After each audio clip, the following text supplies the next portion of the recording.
관세도 미중 갈등도 원만히 잘 해결이 되고 금리 인하도 한 3번에서 5번 정도 금리 인하 추세에 있게 되면은 올해 말 내년 초 뭐 이쯤에 얼마 정도까지 비트코인이 올라갈 수 있을까요? 올해 말에는 한 최소 15만 불은 갈 수 있을 거라고 보고 내년 초까지 뭐 25만 불, 30만 불도 가능할 수 있지 않을까.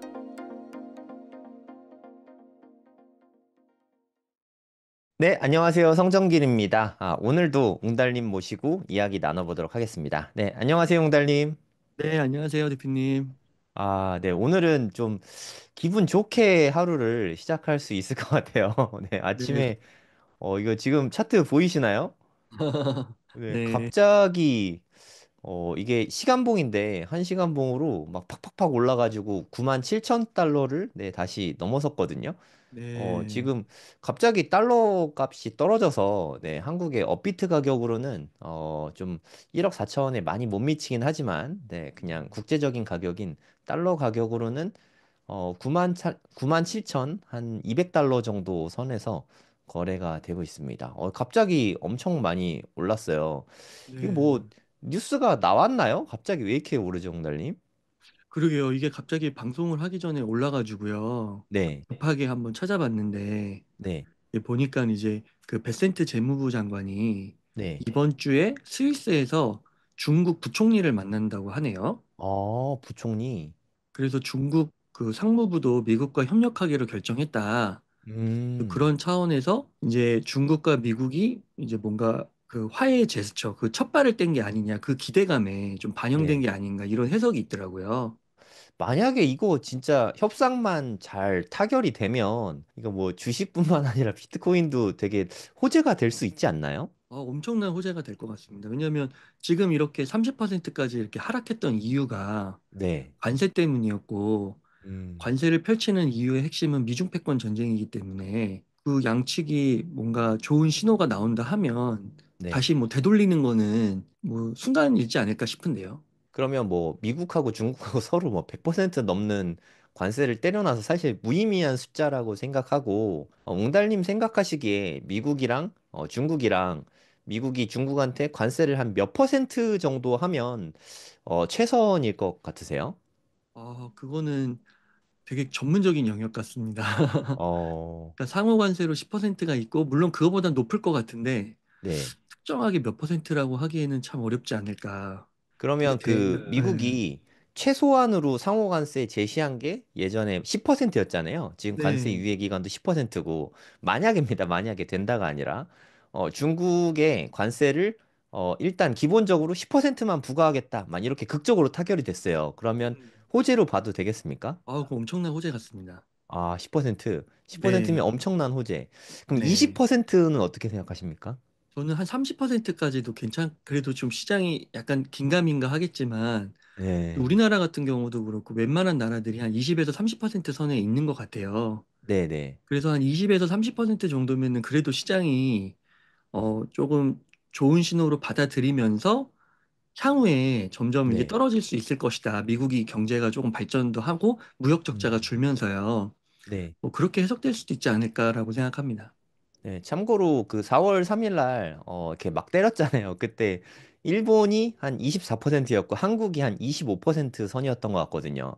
만약에 중국에도 그 정도 부과해서 한 25%쯤 부과하면 긴가민가 하다가 시장이 좀 환호할 수 있다. 네, 이 정도로 보고 있으신가요? 네, 그렇습니다. 25%. 그럼 개인적인 바람으로는 한 19% 정도로 좀 극적으로 좀 타결이 됐으면 좋겠네요. 네네네. 만약에 그렇게만 되면은 엄청 많이 오를 수 있겠네요. 그리고 요즘에 네, 그 무역 전쟁의 여파로 관세 때문에 애플이 좀 많이 힘이 없잖아요. 계속 네. 빅테크 주식 중에도 애플이 좀 많이 떨어진 편이고 그리고 마이크로소프트한테도 1위 자리를 내준 지 이제 꽤 됐잖아요. 근데 둘이 네. 격차가 조금 벌어지기 시작하는데 이게 음. 중국하고 미국하고 무역 갈등이 해결이 되면은 애플 주가에도 좀 영향이 좀 크지 않을까요? 네, 그렇습니다. 지금 차트상으로 봤을 때는 네. 고점 대비해서 한 24% 정도 빠진 상태네요. 어, 그리고 이게 이제 많은 전문가분들도 분석을 하지만 말씀해 주신 대로 그 마이크로소프트는 이제 중국과 별로 연관이 없고 네. 그다음에 이번에 실적 발표를 했는데 굉장히 좋더라고요. 음, 근데 이제 애플 같은 경우는 이제 중국과 또 연관성도 있고 공장 시설 등도 있고 해가지고 뭐 인도로 이제 이전한다고는 하는데 시간이 걸리니까요. 네. 근데 만약에 타결이 된다고 하면 애플도 상당히 많이 주가가 회복되지 않을까 생각하고 있습니다. 이것도 마찬가지로 한 관세 한 25% 정도 맞아도 주가가 회복될 수 있을까요? 그럴 수 있을 것 같습니다.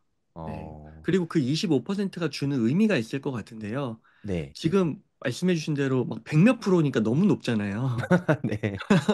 근데 거기에서 뭐 한 4분의 1, 5분의 1 주는 거니까 그러니까 시장이 어떻게 반응할지는 사실 까고 봐야 되는 거긴 하지만 네. 긴가민가 하다가 그래도 이 정도면은 그래도 괜찮은 거 아니야? 그리고 앞으로 20%, 15% 낮아질 수 있는 거 아니야? 이렇게 좋게 해석할 것 같거든요. 그리고 애플 같은 것만 딱 국한시켜서 생각하면 애플이 실제로 이제 내년부터는 그 미국에서 소비되는 그 애플 휴대폰을 다 인도에서 생산한다고 그러더라고요. 그래서 애플이 야, 애플도 내년부터 빠르네. 미국에서 판매되는 모든 아이폰을 인도에서 생산한다.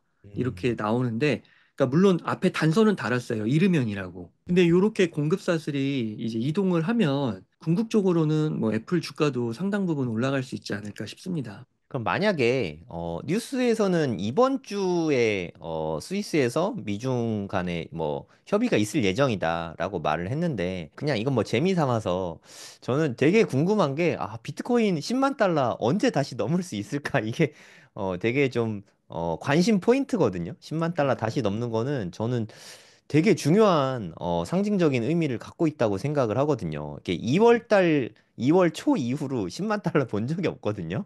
네. 웅달님 개인적으로는 5월 달에 10만 달러 돌파할 수 있을 거라고 보십니까? 5월 중에? 네, 그 예측은 뭐 틀릴 수 있는 거지만 만약에 제가 베팅을 해야 된다고 하면 5월에 양궁에다가 네, 걸겠습니다. 네, 그 이유는 말씀해주신 대로 지금 우선 오늘도 굉장히 좋은 뉴스가 떴고요. 네, 그 다음에 이만큼 좋은 뉴스인데 그 부각이 이만큼은 되지 않은 것 같은데 최근에 그 미국 뉴햄프셔 주에서도 네, 그 미국 최초로 비트코인 준비자산법을 통과시켰습니다. 그래서 이거는 그 주지사가 서명을 한 거거든요. 네. 애리조나주 같은 경우는 그 서명을 주지사가 안 했죠. 거부권을 행사했는데 뉴햄프셔에서는 주지사가 서명을 한 거예요. 그러면 이제 60일 후부터 비트코인을 이제 매수할 수가 있는 거거든요. 근데 이게 그 재원도 보면은 기존에 있었던 예산 내에서 그리고 뭐 특별하게 조금 더 그 예산을 추가할 수 있는 부분들이 있는데 그런 예산을 사용할 수가 있습니다. 음, 그러니까 이제 요런 뉴스들도 보면은 이런 것도 요 자체로 보면은 호재긴 한데 더 큰 호재는 그 중국의 관세가 점점 내려갈 거라는 기대감처럼 이 도미노식으로 미국의 남은 49개 주에서도 비트코인을 살 수 있다라는 것이죠. 그러니까 국가, 그다음에 그 미중 패권 라이벌 국가에서도 그렇고 또한 우리가 이전에 살펴봤었던 각 기관들에서도 지금 그 매수 대기 자금도 많고 매수 대기세도 굉장히 강하고요. 그렇게 되면은 뭐 10만 불이 겠습니까, 사실. 음. 14만 불, 15만 불도 가겠죠. 어, 말이 나온 김에 관세도 미중 갈등도 원만히 잘 해결이 되고 금리 인하도 한 세 번에서 다섯 번 정도 금리 인하 추세에 있게 되면은 올해 말 내년 초 뭐 이쯤에 고점은 얼마 정도까지 비트코인이 올라갈 수 있을까요? 네, 올해 말에는 한 최소 15만 불은 갈 수 있을 거라고 보고 네. 그렇게 되면 우리나라 돈으로 한 2억 가량 되겠네요. 음, 근데 저는 뭐 내년 초까지 더 지연된다고 하면 네. 뭐 25만 불, 30만 불도 가능할 수 있지 않을까 그렇게 30만 불. 생각했어요. 네. 30만 불은 진짜 올해 30만 불은 꿈의 숫자거든요. 그러면 그 온, 4억이 훌쩍 넘는데. 오늘 창펑자오 그 보니까 네. 창펑자오는 50만 불 갈 수 있다고 말하더라고요. 이번 사이클에서. 올해요? 이번 네. 사이클 내년 초까지 어, 해서 네. 야, 50만 불. 50만 불이면 한 7, 8억 되는 거잖아요. 그렇죠. 뭐 저는 너무 큰 돈이라 네, 상상이 좀 잘 안 되는 것 같습니다. 네. 그리고 요즘에 보면은 미국 달러가 막 떨어지더라고요. 원화 대비해서. 네. 이게 우리는 연휴였잖아요. 계속 어제까지 연휴였다가 이제 오늘 이제 업무를 시작하는데 은행 업무가 갑자기 왜 이렇게 달러화가 떨어지게 된 거죠? 여기에 대해서도 뭐 많이들 이제 분석을 해주시는 걸 저도 참고를 했는데 네, 이게 보니까 우선은 그 무역 정책 그 미국과 중국 간에 대표적으로 이런 화해 무드가 있었던 것 같아요. 그 네. 비공식적으로라도. 그래서 그러한 모습이 나오면서, 근데 사실 여기서도 한번 조금 더 짚고 넘어가면 스위스에서 만나기로 했잖아요. 네. 굉장히 고위 정상급이 만나기로 했는데 이렇게 되기 위해서는 사실 물밑 작업이 없으면 안 되는 거거든요. 네. 그렇잖아요. 근데 이게 중국은 계속 강하게 강하게 나가요. 네. 근데 저는 그렇지 않다고 계속 얘기를 좀 했었잖아요. 네, 네. 왜냐면 2017년에도 똑같이 반복됐었던 역사였고, 그러니까 그때 뉴스 보니까 지금하고 똑같더라고요. 똑같죠. 맞아요. 네. 똑같습니다. 그리고 그때 한번 경험을 했기 때문에 그 트럼프 정부 때 보면은 한번 주가가 크게 하락을 하거든요. 네. 오히려 첫 모임을 하면서 2018년에 들어서 오히려 큰 하락이 한번 나와요. 음. 근데 이번엔 우리가 한 번 더 일찍 맞고 가는 거라 저는 네. 그 경험도 있기 때문에 확률적으로 베팅을 하면 저는 이제 더 앞으로는 좋을 것이다라고 보는 거예요. 큰 하락 없이. 음. 어. 그래서 조금 이제 여담을 했고요. 그래서 물밑 작업을 하고 있었고 이번에 이제 이렇게 만나게 되는데 이거를 이제 월가의 사람들은 기가 막히게 이제 알았던 거죠. 아. 이런 화해 무드를 통해서 아, 이게 조정이 되겠구나 하면서 완화도가 내려가니까 사실 그 국제적인 정세가 위기로 가게 되면 가장 먼저 흔들리는 게 약소국들의 통화라고 할 수 있잖아요. 네. 안전자산 쪽으로 몰리니까요. 그래서 그런 게 많이 반영된 게 아닌가 싶습니다. 근데 지금 보면은 달러 약세도 물론 있겠지만 좀 원화 강세 느낌도 좀 나긴 하거든요. 네. 일본도 1,000원 넘었다가 지금 갑자기 좀 빠져가지고 900원대로 다시 이렇게 내려왔는데 원화가 강세가 될 만한 이유가 있나요? 그러니까 이것도 그 대만 이슈도 있더라고요. 네, 대만에서 어떤 이제 보험사가 대규모 이제 달러를 매도해야 되는 포지션에 들어갔다. 그 왜 그러냐면은 이제 그 달러가 하락하는 것에 있어서 그 해지를 안 만들어 놓았다는 거예요. 이런 부분들도 있고 또 한 가지는 저는 약간 비공식적인 측면에서 좀 네, 이야기를 해본다면 1980년대에도 그 일본의 프라자 합의 같은 게 있었잖아요. 그러니까 달러를 약세로 만들기 위해서 그 일본의 엔화를 강세로 하고 그다음에 일본의 제품에다가도 또 관세도 매기고 막 이랬는데 이게 그 물밑에서 뭔가 그 우리나라도 접촉을 했잖아요. 미국과 그 모종의 뭔가 환율 합의 같은 것도 있지 않았을까라는 생각도 들더라고요. 근데 이게 음, 단순히 또 제 뭐 비공식적으로 이렇게 얘기를 하는 게 아니라 파이낸셜 타임스 같은 데서 보도가 나오더라고요.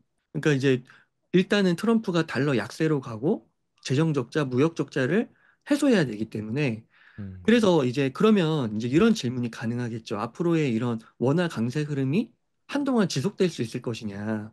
네, 근데 저는 개인적으로 그렇게 보지는 않습니다. 왜냐하면 원화가 강세로 간다는 거는 우리나라 경제가 펀더멘탈적으로 강해졌다라는 것과 이제 일맥상통할 수 있는데 네. 그런 것들은 따로 이렇게 보이는 편은 아닌 것 같거든요. 그리고 그러면 네. 한편으로는 지금 한국의 그 경제 펀더멘털이 상당히 안 좋잖아요. 4분기 연속으로 GDP 성장률을 보면은 작년 2분기부터 해서 마이너스 0.2%, 플러스 0.1%, 플러스 0.1%, 그리고 올해 1분기에 또 마이너스 0.2%막 이렇게 나왔거든요. 그러니까 진짜 너무너무 안 좋은데 불구하고 환율이 원화 강세가 되는 게 우리나라에 좀 되게 악재 아닌가요? 네, 저는 그렇게 생각합니다. 그러니까 음, 우선은 그 환율이 떨어지면 수입 물가가 떨어지니까 물가의 고통에서는 조금 해방될 수도 있다 이런 해석도 가능할 것 같은데 근데 우리나라의 그 구조상 경제 구조상 수출 중심이라는 거죠. 네, 그래서 이렇게 원화 강세가 나오게 되면은 아무래도 수출 경쟁력이 떨어지기 때문에 네, 네. 기업들이 현재도 지금 어려워서 법인세가 지금 격감을 하고 있는 상황에서 음. 원화까지도 이렇게 된다고 하면 우리나라 경제는 더 어려워지지 않을까라고 생각합니다. 진짜 저는 뭐 비트코인 올라서 뭐 기분이 좋은 반면에 저는 솔직히 한국 주식은 거의 없거든요. 그럼에도 불구하고 한국의 경제가 솔직히 너무 많이 걱정이 되더라고요. 지금 환율이 이렇게 되는 게 맞나 싶기도 하고, GDP 성장률도 좀 걱정이 되고, 심지어 출산율도 좀 걱정이 되고, 네. 걱정이 좀 여러모로 많이 되는데, 그리고 이런 상황에서 또 한국의 부자들은 이민에 또 되게 관심이 많더라고요. 그런 여러 가지 사실들이 좀 가슴이 좀 많이 아픈 것 같아요. 너무 안타깝습니다. 그래서 말씀해주신 대로 저는 개인적으로 그 부자들이 떠나지 않게 만드는 게 중요하다고 생각하고 네, 기업, 정부, 가계 그 3대 경제 주체가 있지만 기업이 굉장히 중요하다라고 생각을 하거든요. 네, 네, 근데 부자들이 떠나는 이유가 있잖아요. 네. 그래서 그런 부분들을 이제 앞으로 좀 뭐 정치나 뭐 민간이나 할 것 없이 좀 합력을 해가지고요. 좀 이렇게 해결해 가면 좋지 않을까 생각합니다. 네, 그러니까 우리가 언뜻 생각했을 때 부자한테 세금을 좀 많이 걷는 게 좋다라고 막연하게 생각할 수 있는데 사실 부자들은 카드가 많거든요. 꼭 한국에서만 살아야 된다는 인식도 별로 없고 뭐 예를 들어서 뭐 유럽의 어느 나라에서 뭐 비트코인 관세도 없고 뭐 상속세 없고 증여세 없고 뭐 이런 나라가 있으면 사실 거기로 언제든지 떠날 각오가 돼 있거든요.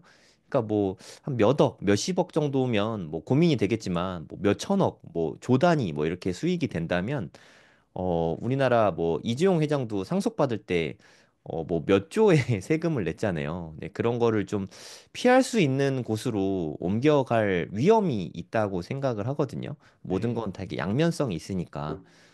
상속세 개편도 이번에 좀 크게 되려고 했는데 좀 생각보다 좀 작게 된 것 같고 그런 부분들도 개인적으로는 네, 좀 아쉬운 것 같습니다. 이미 이 베센트 재무장관이 스위스에서 중국 부총리와 만난다. 네, 이런 큰 뉴스도 이야기를 했는데, 또 큰 뉴스가 하나가 있는 것 같아서 그것을 좀 네, 네. 전달드리려고 해요. 네. 그게 뭐냐면, 인도와 미국 양국 간의 모든 관세를 철폐하겠다. 오, 뉴스가 나왔어요. 이거 되게 큰 뉴스 아니에요? 저는 엄청나게 큰 뉴스라고 생각하고 있습니다.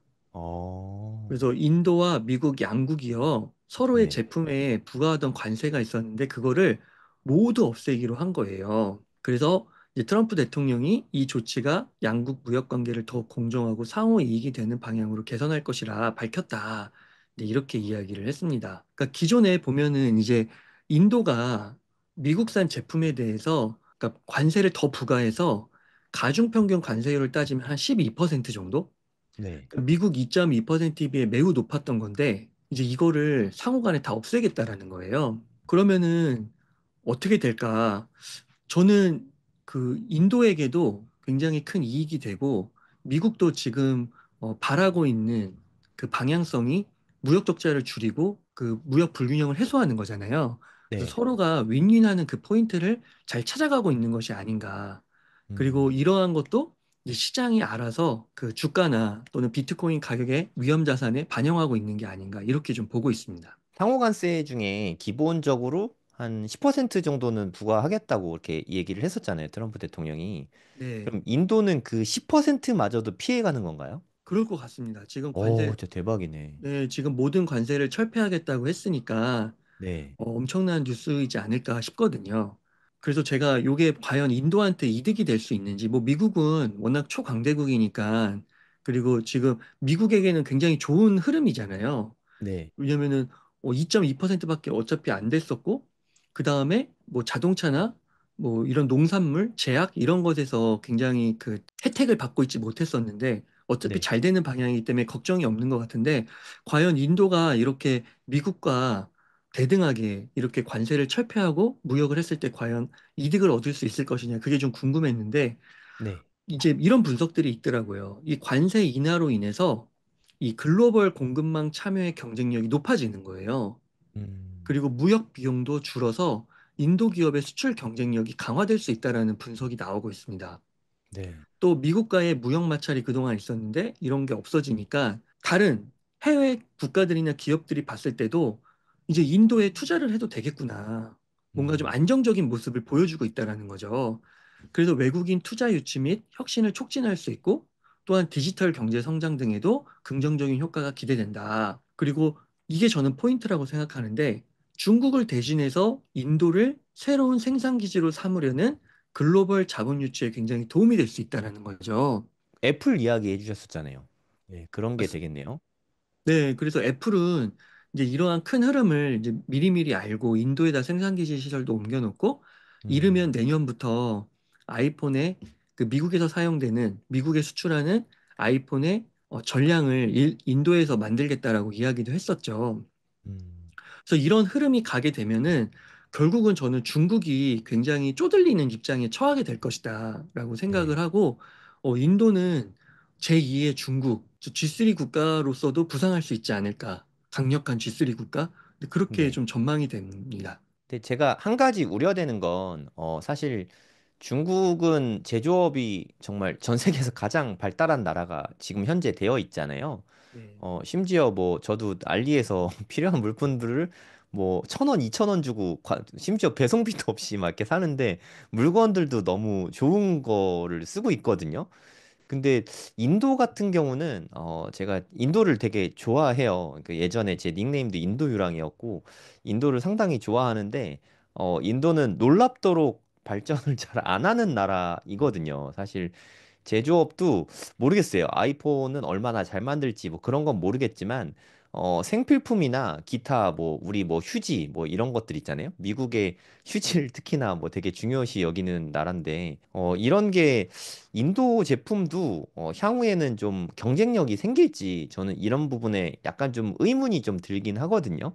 네. 그런 부분 어떻게 생각하세요? 네, 그 말씀해 주시는 부분들이 우려가 됩니다. 그 음, 실제로 보면은 그 인도는 지금 현재 그 제조업 인프라나 전문성이나 법적 체계 등에서 아직 중국과의 큰 격차가 있다고 봐요. 그리고 제조 역량이 비슷할 경우에 넘어가겠다는 거지, 아직은 인도로 넘어가는 것에 대해서 조금 섣부른 움직임이다 이렇게 보는 것도 있긴 하더라고요. 근데 한편으로는 이런 생각도 드는 거예요.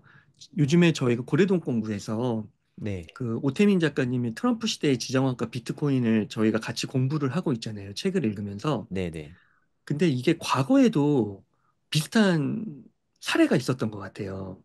그게 음, 어떤 사례냐면 그 1980년대에 일본이 그 반도체나 자동차나 전자제품을 기가 막히게 만듭니다.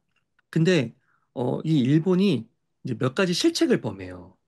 예를 들면 도시바 코콤 사건이라고 해서 그 음. 공산주의 세력권에다가 그 군사 무기 같은 거, 부품 같은 걸 판매한 거예요. 그래서 이런 걸 이제 미국에 걸리면서 미국이 아, 이거 일본 안 되겠구나. 그래서 일본을 바꿔버려야겠다 이런 생각을 하거든요. 그러면서 그때 이제 도시바를 때리면서 때리고 추가적으로 뭘 때리냐면 반도체를 또 때립니다. 아, 네, 그 반도체를 때리면서 그때 그 반도체 생산 시설과 기술 이전을 어디다 하냐면 한국과 대만이 되거든요. 야, 근데 그때 자료를 찾아보니까 그때도 우려가 엄청 컸어요. 음, 아니, 그 한국 듣도 보도 못한 나라, 대만도 마찬가지고 그런 나라에서 어떻게 첨단 산업을 만드냐. 네, 그런 우려가 굉장히 컸었거든요. 경공업만 하던 국가들이 어떻게 중화학을 하고 중화학 그래도 했다 쳐. 근데 어떻게 반도체까지 만들어? 근데 이제 그때 막 우리나라는 할 수 있다. 대만도 할 네, 수 있다 막 얘기를 한 거죠. 네, 네. 근데 실제로 5년, 10년 지나서 일본은 결국 망하게 됩니다. 어, 그러니까 이 역사가 재현될 거라고 보는 거가 뭐 그게 안 될 수도 있는 거지만 이번에 인도도 굉장히 많은 혁신이 일어나고 있다고 내부적으로 외부적으로도 보고 있고요.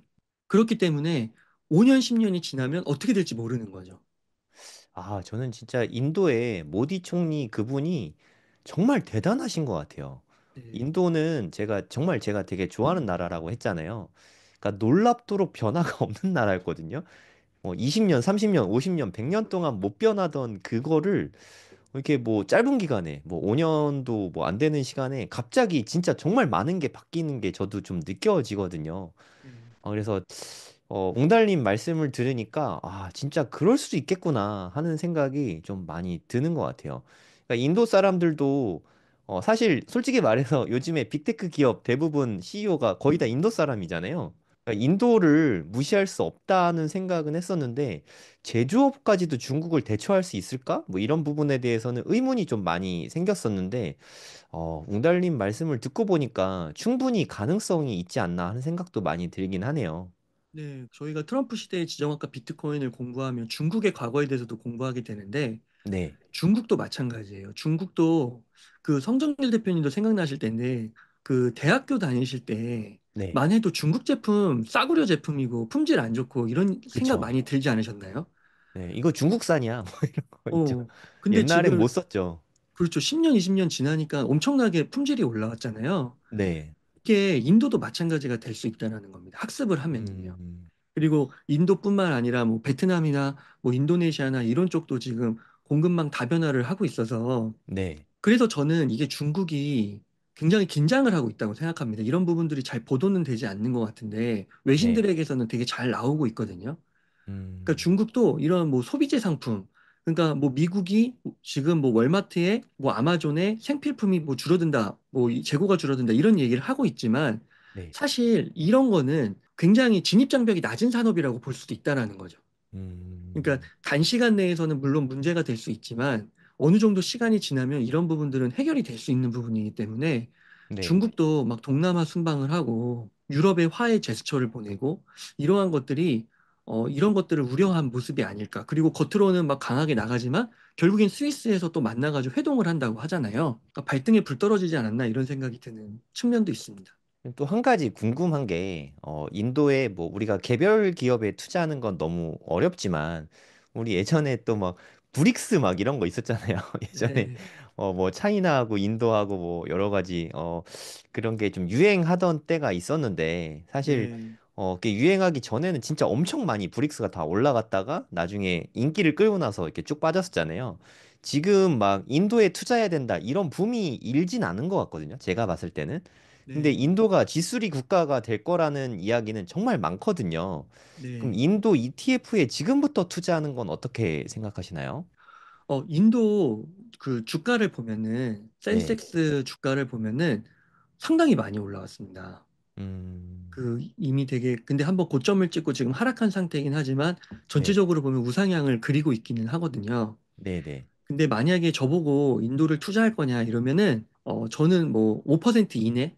그러니까 성장주 음, 개념의 느낌으로 5% 이내 정도는 담을 수 있겠지만 많은 포션은 가져가지 못할 것 같다. 음, 저는 뭐 5%라고 하면 저는 사실 뭐 그 인도보다도 비트코인에 더 많은 퍼센트를 넣고 있거든요. 그리고 그렇게 하는 게 네네. 저는 더 제 마음이 더 편하다라고 얘기를 하고 있고요. 그래서 인도에 뭐 투자를 한다면 5% 이내 정도는 괜찮지 않을까 보고 있습니다. 그러니까 인도에 투자를 하는 것도 뭐 나쁘지 않은 아이디어이긴 하지만 옹달님 개인적인 생각으로는 비트코인이 훨씬 더 좋을 것 같다. 이렇게 이해하면 될까요? 네, 그리고 또 말씀해 주시는 그런 부분들. 인도가 이제 그 잘 될 수도 있지만 시간도 걸리고요. 5년, 10년의 세월이 걸릴 수도 있고 네. 또 이 하드웨어 공장 시설이 옮기면서 막 우당탕탕 할 수도 있고요. 네네. 또 관세가 지금은 전면 폐지됐다고 해도 또 어떻게 될지 모르는 거잖아요. 음, 너무나도 변수가 많기 때문에 이게 큰 돈을 넣기에는 변동성이 너무 클 수 있다라는 거죠. 근데 그거에 비해서 비트코인은 이미 좋은 이슈가 너무 많이 나왔고 지금 조정을 한 후에 회복 정도도 봤을 때 너무 탄탄하고요. 네네. 그래서 비트코인이 낫다라고 보고 있습니다. 비트코인은 정말 단기로 보든 중기로 보든 장기로 보든 어떻게 봐도 되게 투자 가치가 되게 좋은 자산이지 않나 뭐 그런 생각이 좀 많이 듭니다. 네. 요즘에 1비트 모으기 그 게시판 보니까 옹달님 음, 계속 매수하고 있으신 것 같은데 뭐 이건 네. 어떻습니까? 그 저희가 1비트 모으기 그러니까 운동이라고 해서 1비트 모으기 인증하기 그 코너가 고래동 공부 카페에 있거든요. 네. 근데 제가 한 4.3비트까지 모으는 거를 이제 인증을 한 후에 그 계좌가 이제 7억이 넘어가면서 제가 이제 그거는 공개를 안 하고 있어요. 음, 그리고 나서 조금 몇 달이 흐른 다음에 이제 며칠 전부터 이제 조정을 다시 받기 시작하면서 아, 이거 지금 모아가도 괜찮을 것 같다. 그렇게 음, 해서 계좌를 또 새로 열었어요.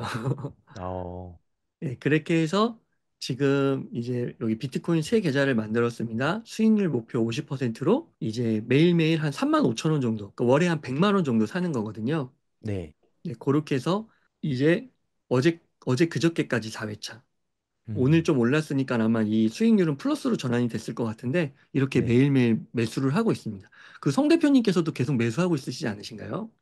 네, 제가 웅달님하고 방송하면서 네, 제가 1,000만 원어치 샀습니다. 이렇게 말씀드렸던 것 같은데 그 이후로도 네, 하루도 빠짐없이 계속 매수를 했고, 일단 어, 오늘 아침까지 매수하면서 제가 예정된 금액은 네, 모두 다 매수가 끝났거든요. 네, 되게 기분이 네. 좋은 게 제가 매수를 딱 끝나자마자 가격이 막 이렇게 오르더라고요. 그런 네네. 또 기분 좋은 네, 상승을 좀 맛보고 있는 중입니다. 그 성 대표님께서 이제 타이밍을 또 잘 잡으신 것 같아요. 그래서 갑자기 또 9만 7천으로 오르니까 또 기분도 좋으신데, 그래서 또 성 대표님께서 무료 강의를 또 열어주시잖아요. 아, 네, 네. 네, 그래서 다음 주 수요일과 토요일에 열어주시는데, 그거 한번 좀 설명해 주실 수 있을까요? 다음 주 수요일과 다음 주 토요일 저녁 9시에 강의를 하는데요. 뭐 비용은 따로 없고 저는 지금이 정말 중요한 시기라고 생각을 하거든요. 중요한 시기니까 뭐 저도 그동안 매수 안 하고 있었는데 매수를 한 거였고 웅달님도 뭐 누누이 말씀을 하시지만 비트코인만큼 좋은 자산이 네, 별로 없다는 생각이 좀 많이 듭니다. 근데 비트코인의 제가 생각해 단점은 장기 보유하면 할수록 좋은 건 맞는데 아무래도 그럼 좀 돈을 써야 되는 현금 흐름이 좀 부족한 분들은 좀 일부 팔아서 이렇게 생활비로 쓰고 하기가 사실 좀 되게 고통스럽지 않습니까? 그래서 그거를 좀 보완하고자 좀 배당주, 네, 고배당주는 뭐 배당주들도 있으니까 그런 걸 좀 융합을 해서 포트폴리오와 뭐 투자 전략을 어떻게 하면 될까? 네, 그거를 두 번에 나눠서 이야기를 할 예정입니다. 그리고 특전으로 저희 고래동 공부 컨텐츠가 되게 풍부하잖아요. 한 일주일 정도 시향 방송을 제 아침마다 방송을 하는데 일주일 정도 들을 수 있는 무료 수강권을 같이 드릴 예정이니까 시간 되시는 분들은 네, 펜딩을 통해서 네, 여기서 신청을 해주시면 되겠습니다. 그러면 자세한 내용은 여기 펜딩 페이지에 잘 나와 있으니까 이거 보고 신청을 해주시면 되겠습니다.